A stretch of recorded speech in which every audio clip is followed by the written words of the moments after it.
அன்னையை பணிந்திடுவார்.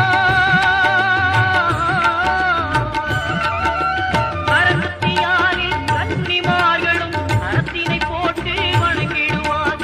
சபரிமலையினரை நெருங்கிடுவார். 18 படி மீது ஏறிடுவார். கதி என்று அவனை சரணடைவார். அறிமுகம் கண்டே மயங்கிடுவார். ஐயா